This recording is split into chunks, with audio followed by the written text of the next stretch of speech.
Mesdames et messieurs, bonsoir. Merci de nous rejoindre pour ce nouveau numéro de Code 24, le magazine francophone de la rédaction de Futur TV en partenariat avec France 24. Code 24, votre code d'accès à la planète info. Passons tout de suite au sommaire de cette édition. Nous irons d'abord à Fort Campbell dans le Kentucky, une des 25 bases militaires américaines qui accueille les soldats blessés ou qui souffrent de stress post-traumatique pour les aider à retrouver un semblant de vie normale. À Beyrouth, une équipe de France 24 a rencontré des Assyriens contraints de quitter la Syrie face aux exactions de l'organisation de l'État islamique. Ce soir, dans Code 24, nous vous emmènerons dans le plus grand bassin ostréicole d'Europe, à Marennes-Oléron. Ici, sur la façade atlantique, les paysans de la mer travaillent avec un savoir-faire unique. Cap sur le détroit d'Ormuz, plaque tournante de la contrebande à la pointe du sultanat d'Oman. C'est par ce couloir maritime que circule illégalement tout genre de marchandises vers l'Iran sur fond d'embargo commercial. Au Pakistan, les chrétiens sont de plus en plus menacés par les talibans. Nous irons à Lahore où la communauté pense toujours ses plaies un mois après le double attentat suicide contre une église. Au Venezuela, coup de projecteur sur la ville rebelle de San Cristobal, épicentre de la contestation contre le président Nicolás Maduro où le bras de fer entre chavistes et opposants ne faiblit pas.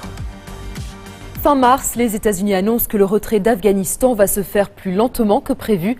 Près de 10 000 soldats américains, soit 2 fois plus que prévu, vont rester sur place jusqu'à fin 2015, avant un retrait définitif fin 2016. C'est la plus longue guerre de l'histoire des États-Unis. Avec l'opération en Irak, elle aura laissé de profondes cicatrices. Plus de 6 000 Américains morts et des dizaines de milliers de blessés. Pour accueillir ces derniers, des unités très spéciales ont été créées dans l'armée américaine, les bataillons de transition des guerriers. Ils permettent à ceux qui ont souffert au combat de se recréer une vie tout en restant provisoirement soldats avec une discipline militaire et une solde pleine. Les correspondants de France 24 aux États-Unis, Stanislas de Saint-Hippolyte et Philippe Crowder, se sont rendus à Fort Campbell dans le Kentucky. Le camp de base de la fameuse 101e Airborne accueille aussi un bataillon de blessés de guerre. Voyez le reportage.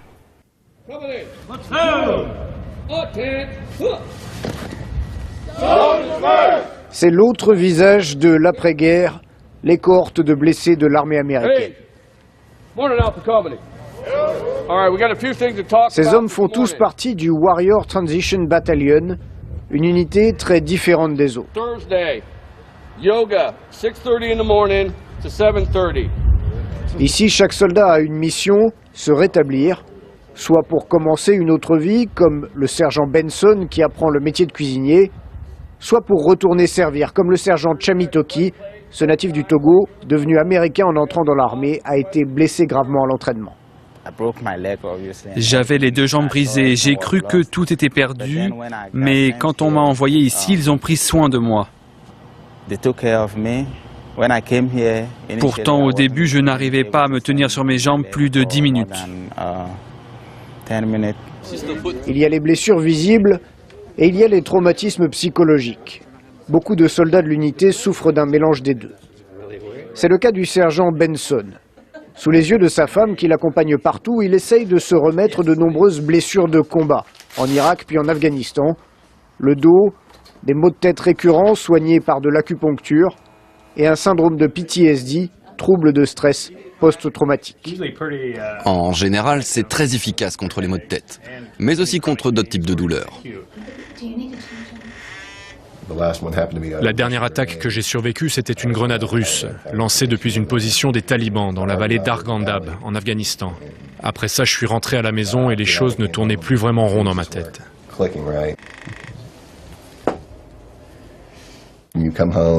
Quand vous rentrez et qu'on vous dit que vous ne pourrez plus jamais repartir, c'est comme si une petite part en vous se déchirait à jamais. J'avais alors l'impression d'être comme un oiseau à l'aile cassée, entouré de chats, tous prêts à me dévorer. Fort Campbell va encore envoyer des troupes en Afghanistan.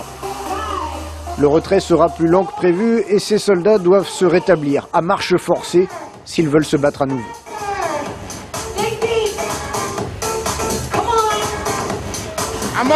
Ça se passe très bien, j'y arrive, je le sens là. Le sergent Chamitoki espère revenir dans les rangs dès cet été. C'est l'option retour, offerte par le bataillon, quand d'autres choisissent l'option sortie, reconversion vers une nouvelle vie. Là, je fais blanchir ces carottes pour qu'elles aient la bonne consistance avant de les rajouter dans le riz. Ça fait partie de mon plan de transition, c'est une thérapie pour moi. Ça fait plus d'1 an maintenant que je travaille avec le chef cuisinier. Cette cuisine, sur la base, c'est l'apprentissage d'un nouveau métier. Mais c'est aussi l'endroit pour réapprendre la vie sociale, l'activité pour échapper aux cauchemars récurrents du guerrier blessé. Ces cauchemars, ces idées noires, elles peuvent te voler une vie entière. Ça a été un gros problème ici à Fort Campbell. Ici, il y a eu beaucoup de suicides et de choses comme ça, parce que les soldats n'arrivaient pas à trouver une porte de sortie à leur carrière de soldat, une transition vers une autre vie. Avec le temps, avec la fin des guerres en Irak et en Afghanistan, le type de blessures soignées ici a changé. Moins de blessures par balle, moins d'amputations et plus de blessures psychologiques. Les effectifs ont eux aussi évolué. Ils étaient près de 800 il y a 2 ans. Ils sont autour de 200 à être soignés ici aujourd'hui. À ce jour, 65 000 soldats sont passés par ces unités de transition. Près de la moitié d'entre eux ont pu reprendre leur service à plein temps. Voilà comment une nation reconnaissante montre qu'elle soutient ses soldats et qu'elle comprend bien toutes les choses qu'ils ont pu endurer. Des bataillons comme celui-ci, il y en a 25 à travers le pays. 4000 soldats au total, tous payés à pleine solde pour retrouver une vie normale. Entre l'Irak et l'Afghanistan, les États-Unis auront été en guerre pendant 15 ans. Il faudra du temps, une génération peut-être, pour laisser derrière les traumatismes de ces conflits. Certains soldats ont même décidé de retrouver un semblant de vie normale par leurs propres moyens, comme Travis Mills, un ancien sergent-major et un des 5 quadruples amputés à avoir survécu à la guerre. Il a perdu ses jambes et ses bras dans l'explosion d'une bombe lors de son 3e déploiement en Afghanistan. Mais au lieu de s'apitoyer sur son sort, il est en train de faire rénover un immense domaine dans la campagne du Maine aux États-Unis. Son but, réhabiliter cette ancienne propriété boisée pour en faire le premier lieu pleinement dédié au bien-être et à la réinsertion des vétérans blessés au combat et à leurs familles.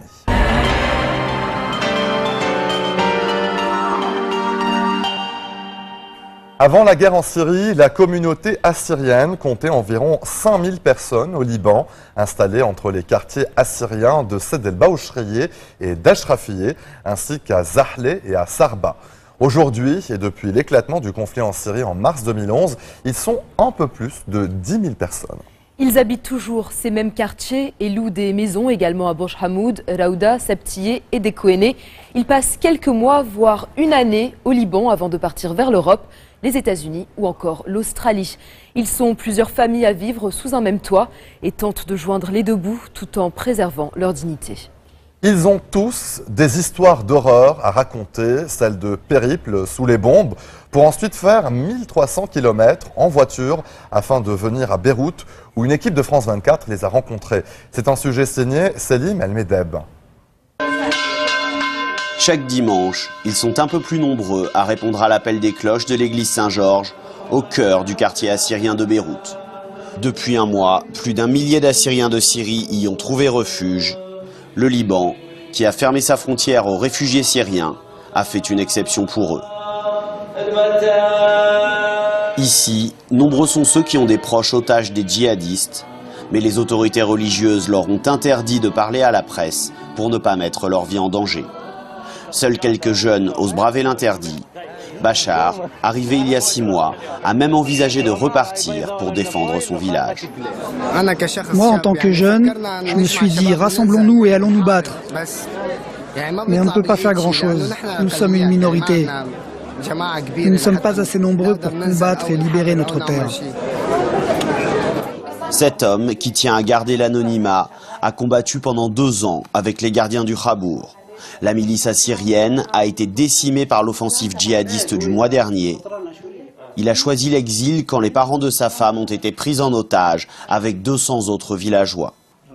J'ai pris ma décision le jour où j'ai appris que ses parents ont été enlevés. Il n'y avait plus personne pour prendre soin d'elle. Elle est enceinte et si je meurs, qui s'occupera d'elle? Qui la fera vivre?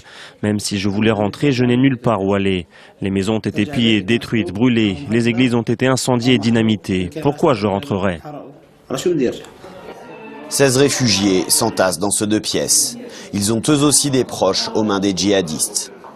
Les plus âgés ont l'impression de revivre les traumatismes déjà endurés par leurs parents et grands-parents avant eux. En 1915, les Assyriens ont subi ce que certains historiens considèrent comme un génocide aux mains des troupes ottomanes.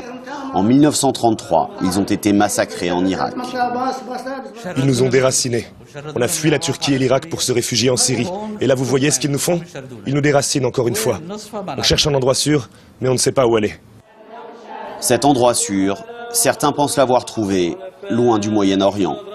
Ce baptême a des allures d'adieu pour ce jeune père. S'il espère encore pouvoir élever sa fille dans la région, ses parents, eux, partiront pour l'Australie dans moins d'une semaine. Le Saint-Siège appelle la communauté internationale à agir avant qu'il ne soit trop tard pour protéger les chrétiens du Moyen-Orient, berceau de la chrétienté. À l'ONU, l'Observatoire permanent du Vatican, Monseigneur Bernardito Auza, a récemment rappelé que la disparition des minorités chrétiennes serait non seulement une tragédie religieuse, mais aussi une perte du riche patrimoine culturel et religieux du Moyen-Orient. L'archevêque a par ailleurs exhorté la communauté internationale à faire tout ce qui est en son pouvoir pour arrêter et prévenir toute nouvelle violence systématique contre des minorités ethniques et religieuses et à aider les pays voisins à prendre soin des réfugiés et à les accueillir. Restez sur Futur TV, on se retrouve dans quelques instants. A tout de suite.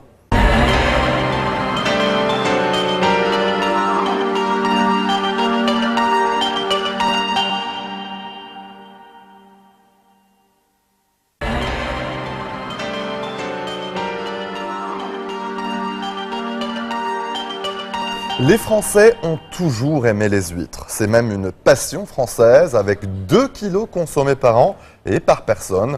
Ce soir, dans Code 24, nous vous emmenons dans le plus grand bassin ostréicole d'Europe, à Marennes-Oléron. Ici, sur la façade atlantique, ce qu'on appelle les paysans de la mer travaillent avec un savoir-faire unique. Chaque jour, ils sortent en mer pour s'occuper de leur parc, des naissins, les bébés huîtres jusqu'au coquillage adulte. 3 ans plus tard, le suivi est quotidien et le terroir unique. Car si les huîtres de Marennes-Oléron ont un goût unique, c'est parce qu'elles sont affinées dans des clairs d'anciens marais salants. Consommées depuis l'époque romaine, les huîtres sont aujourd'hui une source d'inspiration pour les chefs qui inventent de nouvelles recettes en cuisinant ces petits concentrés d'océan. Vue du ciel, la terre et l'océan se confondent. Voici Marennes-Oléron, le plus grand bassin ostréicole d'Europe. Un territoire vaste, à l'entrée de l'estuaire de la Gironde. Ici travaillent les paysans de la mer. Au rythme des marées, ils élèvent celle qu'on appelle la perle de l'Atlantique, l'huître. Ils vont au travail même par gros temps. 45 minutes de navigation sur des barques à fond plat. Il y a parfois 1 mètre de fond seulement. Philippe est ostréiculteur, comme son père avant lui. Ce matin, il rend visite aux bébés huîtres, les naissins. Je vais prendre des gants. Parce que bon, c'est quand même, ça reste des petites huîtres, mais c'est des petites huîtres qui coupent. Il y a des vraies petites lames de rasoir. Donc là, on a un collecteur. Et on voit bien que là aussi, voilà, il y a plein de petites huîtres qui sont venues se fixer dessus. La nature produit et l'homme collecte. Il y a plusieurs techniques pour attirer ces huîtres minuscules qui flottent entre 2 eaux. Donc voilà, là je lève justement ce qu'on appelle des coupelles ou des assiettes. Donc là on les voit bien, elles ont 4-5 mois là. Parce qu'il ne faut pas oublier que ces huîtres là ne seront dans nos assiettes que dans 3 ans. Voilà, c'est comme le vin, faut attendre, faut être patient. Les naissins sont fixés. Ils vont grandir dans le bassin. Pour les coquillages, c'est un milieu idéal. On a la chance d'avoir des affluents d'eau douce et c'est le mélange de cette eau douce avec l'eau de mer qui crée toute cette richesse. Les huîtres, ils trouvent bien, les moules, les crustacés, voilà. Tout le monde vient dans ces estuaires pour pouvoir se nourrir et s'y développer. Philippe ne peut accéder à ces parcs qu'à marée basse. Sur ces tréteaux métalliques, des poches grillagées. Chacune contient près de 200 huîtres. Voilà. Donc là, on voit bien qu'on est sur des huîtres qui sont vendables, consommables. Voilà, des huîtres qui ont 3 ans, 3 ans et demi. Oh là là, ça c'est splendide. C'est exceptionnel. Et dans cette chair-là, il y a tous les arômes de la mer qui sont dedans. Là. Voilà. Donc ça, bah, c'est tout simplement magique, quoi. Des huîtres comme ça, on en redemande. Vas-y, vas-y, fais-toi plaisir. Et c'est la perle de la Charente-Maritime.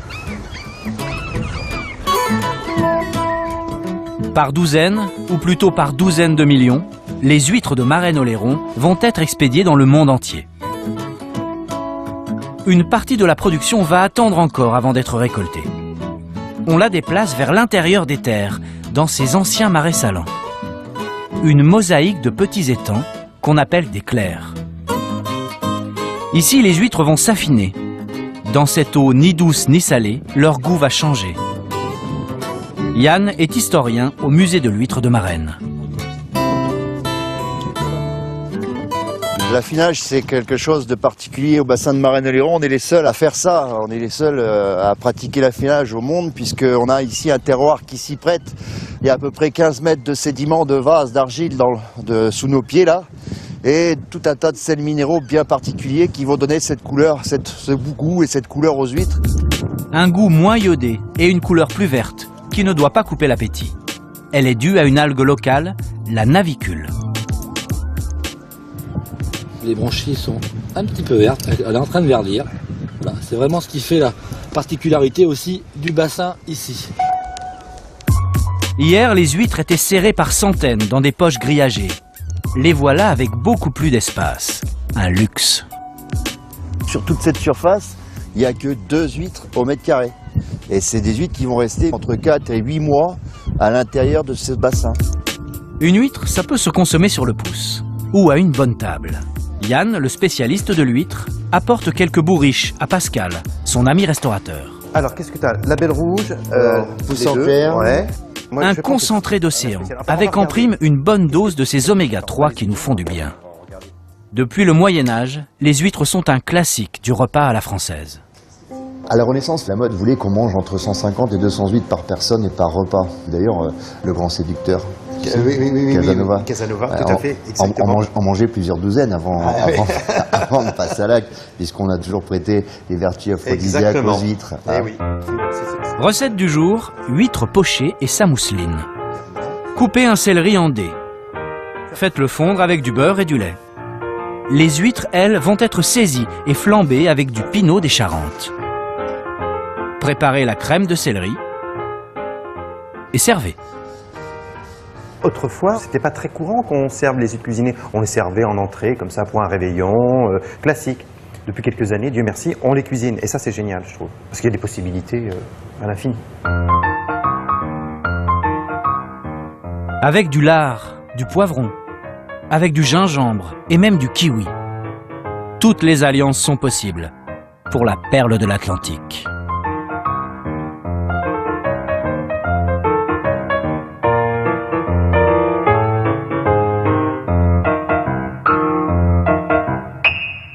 Restez sur Futur TV, Code 24 revient juste après la pause. A tout de suite.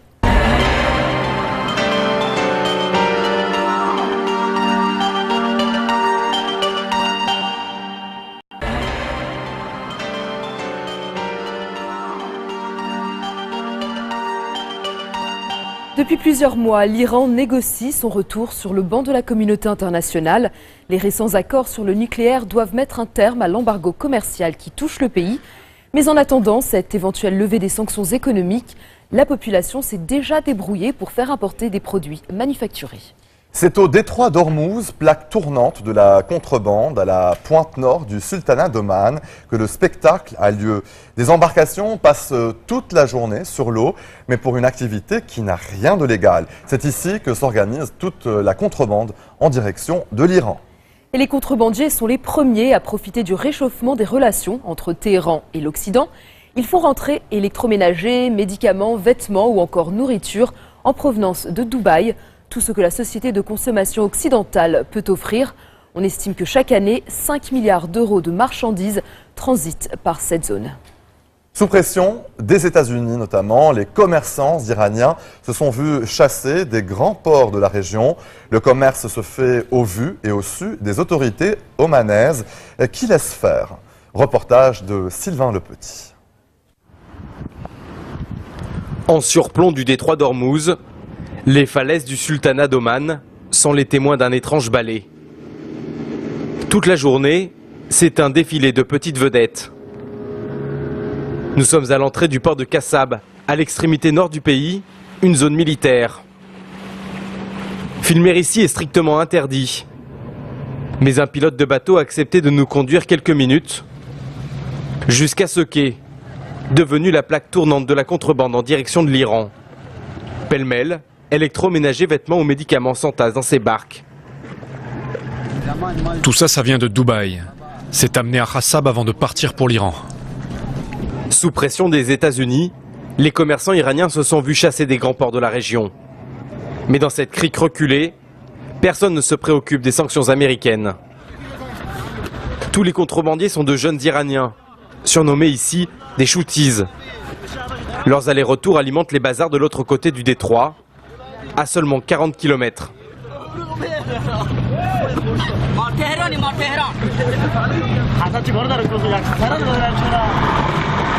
La nuit s'apprête à tomber. C'est l'heure de la ruée vers l'Iran pour les shooties. Dans moins de 45 minutes, les plus rapides accosteront sur les côtes perses. Chaque année, 5 milliards de dollars de marchandises transiteraient par ici. En théorie, les Américains interdisent les transactions bancaires, et donc le commerce avec l'Iran. Mais en pratique, ce cabotage entre les deux pays se situe dans une zone grise. Un trafic très profitable, sur lequel les autorités omanaises ferment les yeux. Au petit matin, la police patrouille à l'entrée du port. Les shooties doivent payer un droit d'entrée à la journée. Mais cette fois-ci, nous sommes très vite repérés par les autorités, qui contrôlent nos papiers. France 24, yes. Ici, personne ne veut de publicité sur ce commerce avec les Iraniens. Nous sommes reconduits par un militaire omanais vers la sortie. Mais avant, il accepte de nous montrer ce que les shooties ramènent à l'aller. Tous ces produits viennent d'Iran. Ils vont maintenant débarquer tout ça dans le port où ils seront chargés dans les camions direction les Émirats et Dubaï. Dans un sens, fruits, légumes, bétail ou poissons. Dans l'autre, tout ce que la société de consommation occidentale peut offrir, mais refuse à la population iranienne. Et à Téhéran en ce moment, les écrans plats semblent très demandés. Dans toute la ville, de petits entrepôts ont ouvert et des chauffeurs font la navette pour préparer les commandes. Issa travaille en moyenne 2 semaines par mois. Qu'est-ce que vous attendez ? J'attends que les autres aient fini puis j'irai à l'intérieur de l'entrepôt. Chaque chauffeur a reçu une liste de commissions. Toutes les commandes arrivent d'Iran par téléphone. Aujourd'hui, Issa charge des boîtes de chaussures et des boissons énergisantes. Ils ont appelé, ils ont dit qu'ils voulaient au moins 200 caisses comme celle-ci. Ils sont même prêts à en commander jusqu'à 500 et ensuite tout ça partira en vedette pour l'Iran. Les petites mains de ce trafic viennent d'Inde ou du Pakistan. Et comme les shooties, ils sont payés à la journée. On se fait environ 40 €. 40 € par jour ? Oui, environ 40 €, ce n'est pas énorme. C'est pas beaucoup, hein ? Non, nous on ne se fait pas beaucoup d'argent. Mais c'est à Dubaï ou en Iran qu'ils se font de gros sous. Pareil pour ceux qui sont propriétaires de ces entrepôts. Ils appartiennent à des gens du coin qui les louent à ceux qui s'en servent pour stocker la marchandise. Dès que la cargaison est prête, direction le port. En attendant la fin des négociations sur le nucléaire iranien et une possible levée de l'embargo économique, Les sanctions américaines font le bonheur de ces filières. L'accord cadre conclu à Lausanne au début du mois entre l'Iran et les grandes puissances prévoit justement la levée de ces sanctions américaines et européennes, mais seulement si Téhéran respecte ses engagements sur son programme nucléaire. Elles seront rétablies si l'accord n'est pas appliqué. Tous les détails techniques de ce dossier extraordinairement complexe devront être éclaircis et finalisés d'ici au 30 juin. L'accord devra enfin être entériné par le Conseil de sécurité de l'ONU qui a lui-même voté plusieurs trains de sanctions contre l'Iran ces dernières années.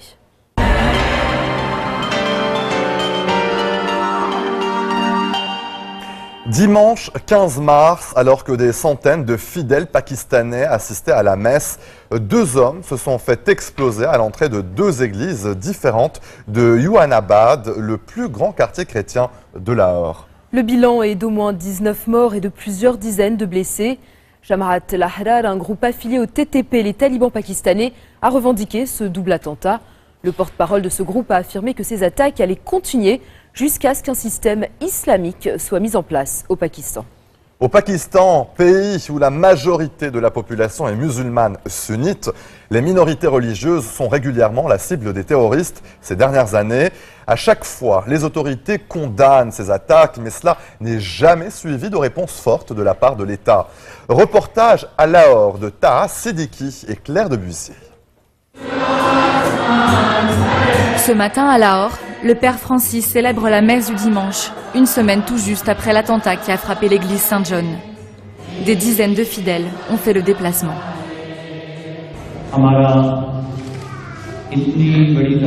Malgré la peur, le fait que vous soyez venus si nombreux montre que notre foi est forte. Je vous félicite tous. Le dimanche précédent, un kamikaze s'est fait exploser devant la porte, au milieu des fidèles. Au même moment, une deuxième attaque suicide frappait une autre église de Yuanabad. Aujourd'hui, l'assistance est un peu moins nombreuse qu'à l'accoutumée. Certains ont préféré ne pas venir à la messe. Pour les autres, afficher leur foi et leur façon de résister au terrorisme.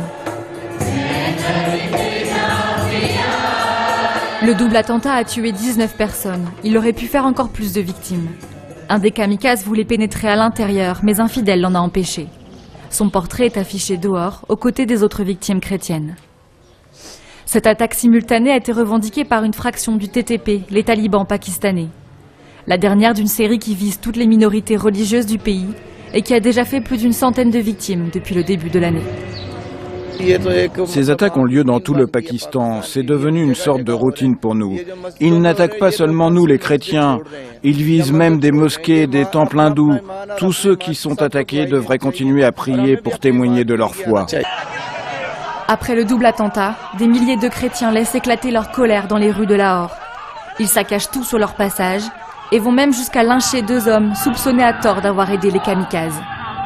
Une violence jamais vue chez cette minorité habituée à faire profil bas. Le calme est revenu à Yuanabad. Contrairement à d'habitude, les policiers sont nombreux à assurer la sécurité du quartier. Une semaine après les attentats, les autorités viennent indemniser les familles des victimes. Pour l'occasion, le seul ministre chrétien du gouvernement a fait le déplacement. Face aux caméras, il tient un discours d'unité. Dans cette guerre contre le terrorisme, tout le monde souffre. Et parce qu'on souffre ensemble et qu'on se bat ensemble côte à côte, on ne devrait pas faire de différence entre les victimes en se basant sur la religion ou sur la race. Ils attaquent les minorités religieuses, mais aussi les écoles, les enfants, l'armée, la police, etc. Le gouvernement pakistanais ne reconnaît pas que les minorités religieuses sont les premières victimes du terrorisme. La compensation pour les proches des victimes ? Un chèque d'un peu moins de 5 000 €, l'équivalent de 5 années de travail pour les habitants de Yuanabad. Akash était l'aîné d'une fratrie de 4 enfants. Pour sa famille, la situation n'a fait qu'empirer ces dernières années. Les musulmans et les chrétiens ne sont pas traités de la même manière. On est discriminé, que ce soit dans le travail ou à l'école. On ne donne jamais la préférence aux chrétiens, tandis qu'on accorde beaucoup d'importance aux musulmans. De l'autre côté de la ville, les habitants de Joseph Colony attendent toujours qu'on leur rende justice. Il y a 2 ans, plus de 2000 personnes avaient brûlé une centaine de maisons de ce quartier chrétien alors qu'elles cherchaient un homme accusé de blasphème. À ce jour, aucun des émeutiers n'a été condamné. Nous avons donné les noms d'une centaine de personnes à la police. On les a identifiés, c'était des gens d'ici. Mais les autorités n'ont engagé aucune action contre eux. Les habitants de Joseph Colony ont perdu foi en la justice pakistanaise. Ils se sentent de plus en plus rejetés dans leur propre pays, condamnés à l'exil. Les minorités religieuses quittent petit à petit le Pakistan, elles vont ailleurs. Par exemple, les hindous vont en Inde et des milliers de familles chrétiennes, dont des familles de Joseph Colony, sont parties en Thaïlande. L'année dernière, plus de 26 000 Pakistanais ont déposé une demande d'asile à l'étranger. La grande majorité d'entre eux pour échapper aux persécutions religieuses. Au moins 500 cas de jeunes filles appartenant aux minorités religieuses chrétiennes et hindoues, enlevées par des musulmans et contraintes à un mariage islamique après une conversion forcée, ont été enregistrés en 1 an et demi. C'est ce qu'affirme un forum composé d'ONG pakistanaises. 70% des cas recensés à partir de 2014 et au cours des premiers mois de 2015 se sont vérifiés au Pendjab. Reste à considérer les nombreux cas n'ayant pas fait l'objet de plaintes par crainte de vengeance ou de rétorsion. Les ONG ont demandé au gouvernement provincial du Pendjab et à l'exécutif fédéral d'entreprendre des actions concrètes pour contrôler et mettre un terme au phénomène qui représente un grave abus des droits individuels. Restez sur Futur TV, on se retrouve dans quelques instants.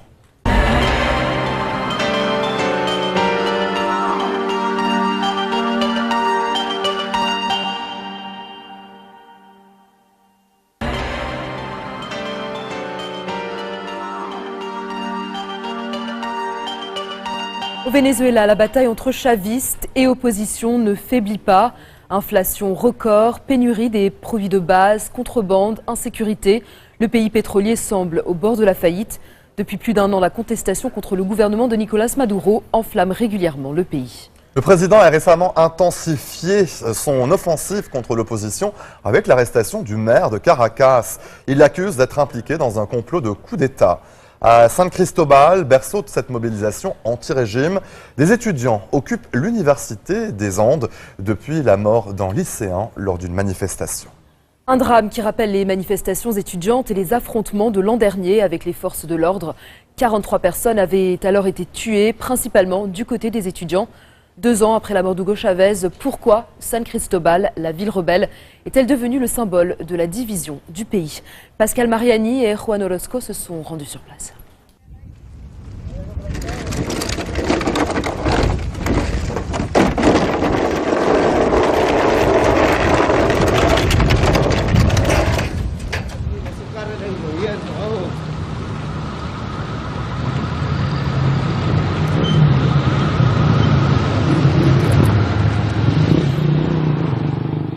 Attention, ça c'est une voiture du gouvernement.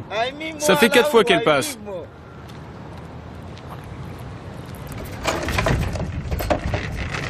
Depuis plus d'1 an, la contestation contre le gouvernement de Nicolás Maduro enflamme San Cristobal, capitale de l'état du Táchira. L'opposition la surnomme la ville rebelle. Autour de l'université des Andes, des étudiants montent la garde, armés de mortiers artisanaux. On est en guerre, mais les gens ne veulent pas le voir.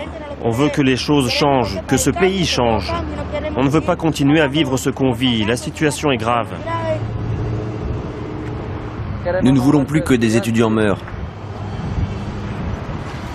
La mort d'un lycéen dans une manifestation a mis le feu aux poudres. Depuis une semaine, des dizaines d'étudiants occupent le campus, masqués par crainte de représailles.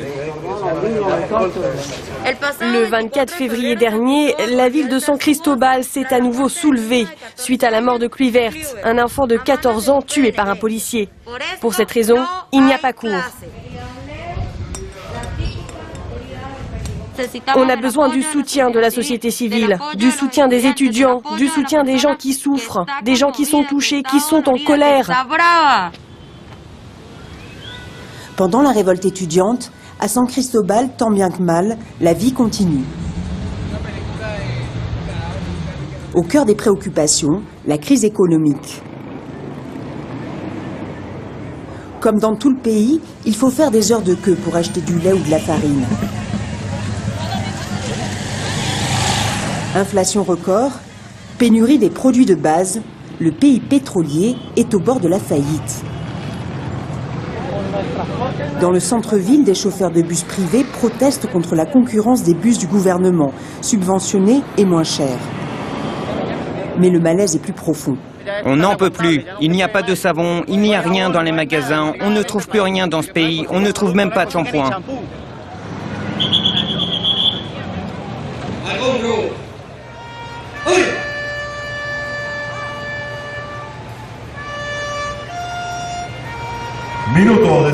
Une minute de silence pour commémorer le 2e anniversaire de la graine semée par le commandant suprême, éternel et invaincu, Hugo Rafael Chávez. Aux côtés de l'armée officielle, la milice bolivarienne. Des citoyens entraînés pour défendre le pouvoir. Le peuple en armes, comme le rêvait Chávez. Mon général, ici présent 143 soldats révolutionnaires, anti-impérialistes et profondément chavistes.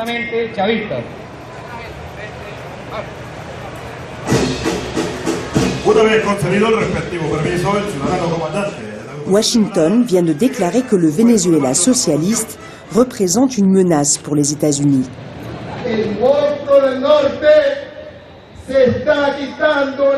Le monstre du Nord tombe le masque, chaque jour un peu plus. Il n'y a plus de doute avec leur dernière déclaration. Et on sait aussi qu'il y a des conspirations en cours révélées par notre commandant, le président du Venezuela, Nicolás Maduro.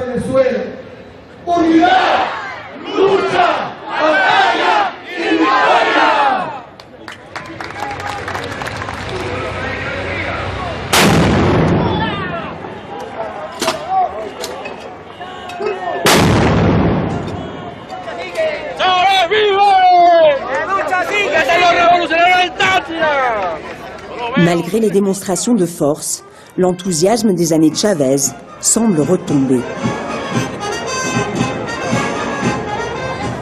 La mairie de San Cristobal est depuis 10 ans aux mains de l'opposition. Notre ville est irrévérente. C'est une ville qui ne baisse pas les bras, qui ne s'admet pas vaincue. Une ville qui sait défendre sa liberté d'expression à travers le vote. Mais parfois, la violence prend le dessus. L'année dernière, la ville a été paralysée pendant plus de 2 mois. Là, c'est l'université. Tout ça, de là jusqu'à là. Et dans la rue principale, c'était des barricades. À l'époque, le maire était son époux, Daniel Ceballos.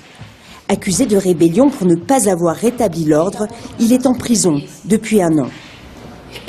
J'efface toutes nos conversations, j'ai peur d'être surveillée.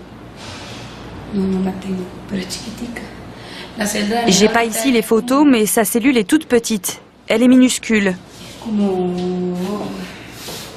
De là jusqu'à là. La jeune femme a été élue pour le remplacer. Comme Daniel Ceballos, 2 autres ténors de l'opposition sont actuellement emprisonnés. On ne voit ça que dans une dictature. Cette persécution systématique des leaders de l'opposition. Et ça n'est pas seulement une dictature, c'est un État qui viole les droits de l'homme. C'est un État assassin.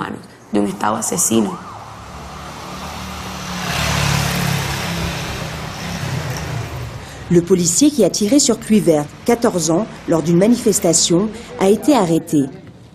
Mais la mort de l'adolescent ne sera pas pardonnée. Cela fait maintenant 10 jours que les étudiants radicaux occupent l'université pour protester contre le pouvoir.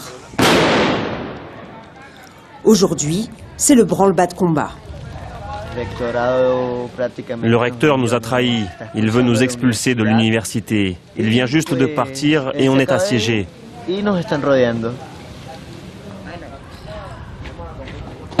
Les étudiants craignent d'être délogés par la police.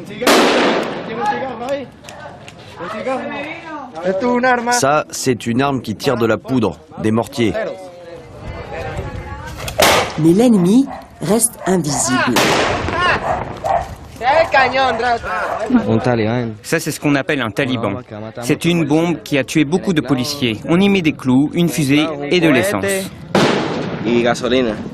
Des armes dangereuses, y compris pour ceux qui les manipulent.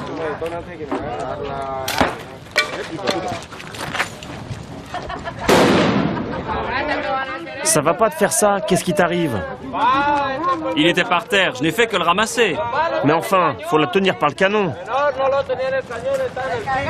Toujours personne en face. La police évite d'intervenir. Pressés par les autorités universitaires, les étudiants décident de lever l'occupation. Qu'est-ce qu'on va faire maintenant? On va juste attendre un moment et on va redescendre dans la rue parce qu'on est dans une impasse.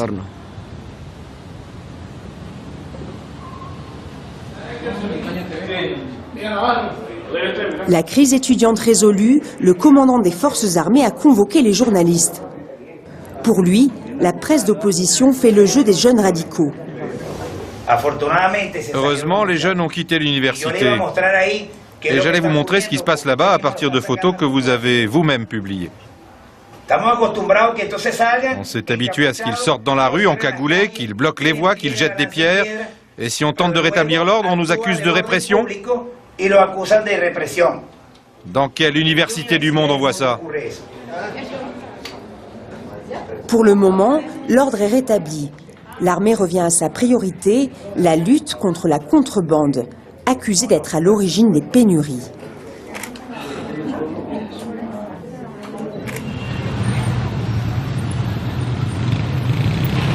À 1 heure de route de San Cristobal, le principal point de passage vers la Colombie. Première cible, le trafic de carburant. Un policier siphonne les réservoirs chargés à bloc. Au Venezuela, l'essence s'achète à prix dérisoire. Tout ce qui est revendu côté colombien est du pur bénéfice.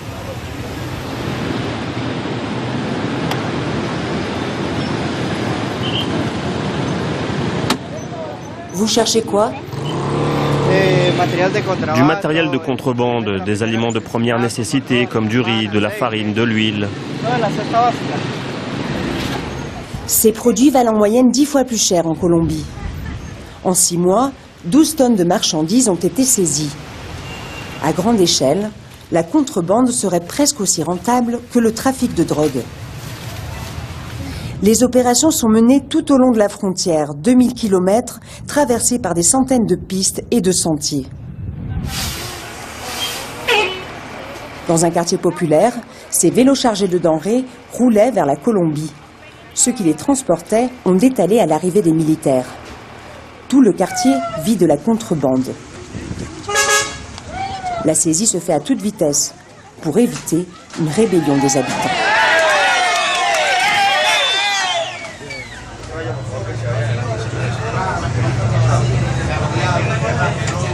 Pour le gouvernement, la contrebande est l'une des facettes d'une guerre économique lancée par les ennemis de la révolution bolivarienne.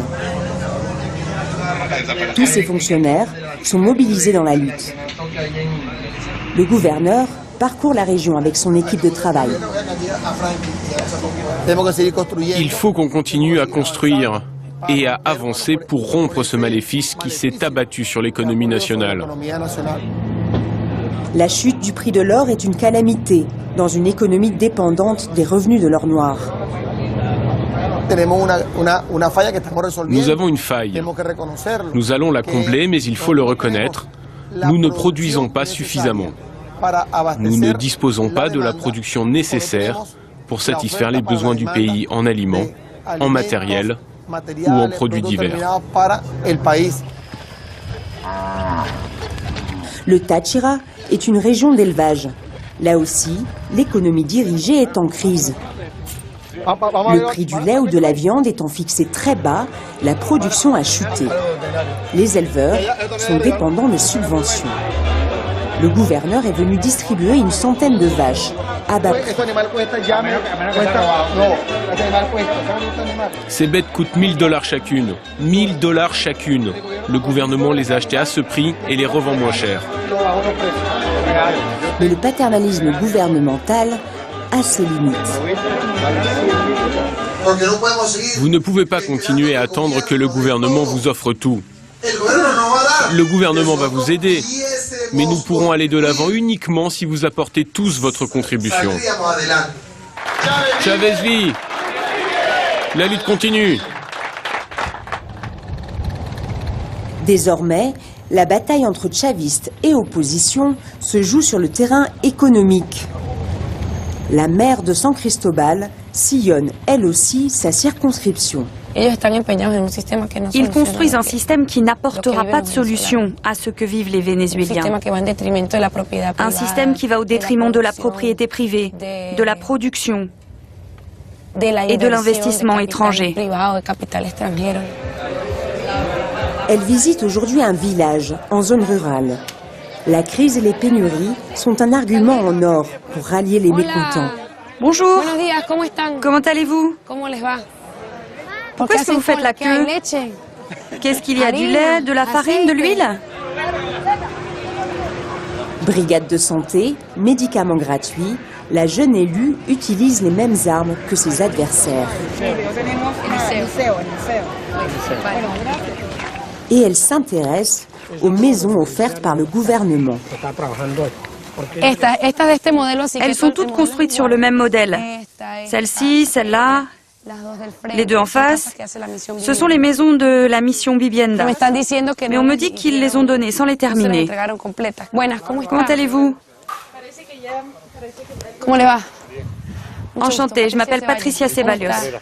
On est de la mairie, on vient pour vous aider avec le tout à l'égout. En fin de visite, une église évangélique à l'heure de la prière.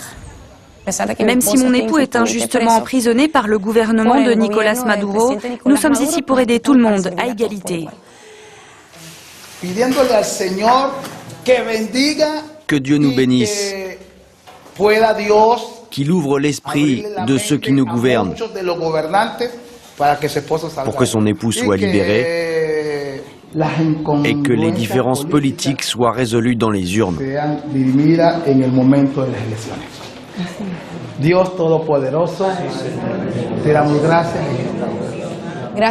Merci à tous pour vos bonnes intentions et vos prières. Des élections parlementaires sont prévues fin 2015. Les Vénézuéliens espèrent un miracle pour que la crise trouve une issue pacifique. Code 24, c'est déjà fini pour cette semaine. Nous vous donnons rendez-vous la semaine prochaine pour une nouvelle fenêtre sur l'actualité internationale. Vous pouvez revoir cette émission sur notre site internet. N'hésitez pas à nous envoyer vos commentaires à l'adresse qui s'affiche au bas de votre écran. Excellente suite de programmes sur notre antenne et à très bientôt. Très bonne soirée.